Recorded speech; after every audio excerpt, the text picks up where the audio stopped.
Chairman Self, Ranking Member Keating, and distinguished members of the subcommittee, on behalf of Foundation for Defense of Democracies, thank you for the opportunity to testify.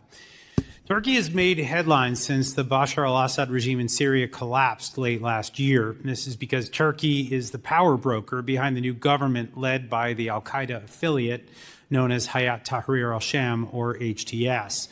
Turkey's backing of al-Qaeda in Syria is not new. Since the Syrian civil war erupted in 2011, Turkey has supported several jihadi groups fighting the Assad regime.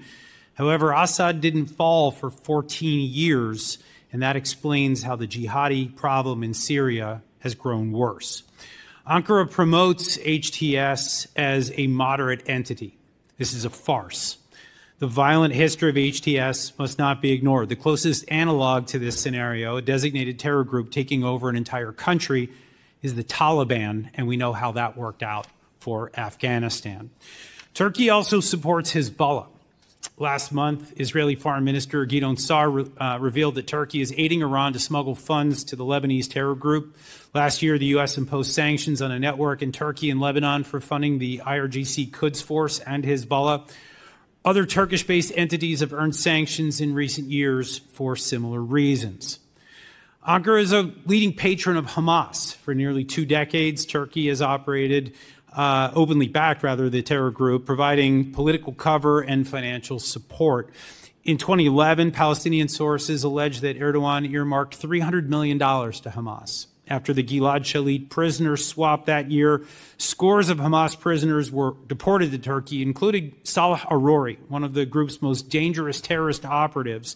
In 2014, Arori ordered the killing of 3 teens in the West Bank, sparking a major war with Hamas that year. The Erdogan government cheered Arori when he claimed credit for that attack.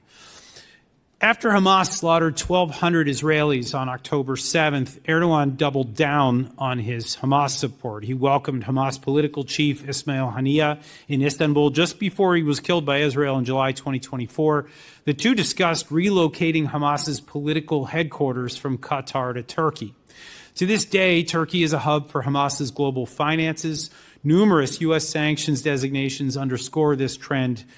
GYO, a Turkish construction conglomerate, was designated by the U.S. in 2022 for generating revenue for Hamas.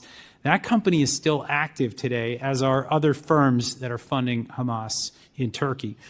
In December, U.S. legislators received a classified briefing about Turkey and Hamas. I hope that one theme emerged, namely that Erdogan has invested nearly 20 years legitimizing, funding, and empowering Hamas. So why does Erdogan support these terror groups? Because he aspires to regional, if not global, domination. And he thinks that supporting these groups can help him. The collapse of the Assad regime and the rise of HTS was Erdogan's first major Middle East conquest, and he wants more. During the Arab Spring, Turkey backed Islamist factions vying for power as ossified Middle East regimes collapsed, one after the next. Egyptian, Libyan, and other Islamist groups all look to Ankara for political and financial support. Some still get Turkish backing, hoping to replicate the success of HTS.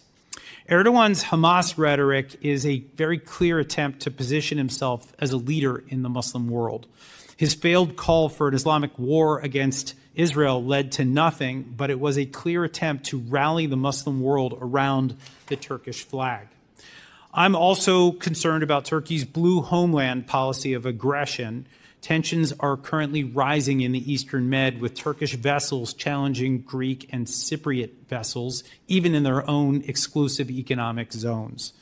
The U.S. can no longer afford to ignore Turkish aggression. A policy shift is needed, and I offer these recommendations. The U.S. should maintain its modest military presence in Syria to counter Turkish aggression. The U.S. should block Turkish attempts to deploy military forces or contractors anywhere in the Middle East. The U.S. should expose and punish Ankara's policy of allowing jihadi fighters and terror financiers to use Turkey as a transit and logistics hub. The U.S. should should pressure Ankara to sever all ties with Hamas, including shutting down its offices, extraditing known operatives, and revoking travel documents. Failure to do so should result in tough sanctions. The U.S. should closely monitor Turkish involvement in weapons smuggling with a focus on Syria's borders with Jordan and Lebanon. And finally, Congress should limit any major arms sale to Turkey until it stops supporting terrorism and destabilizing NATO. I offer additional recommendations in my written testimony. I hope this subcommittee considers all of them. On behalf of FDD, thank you for the opportunity to testify.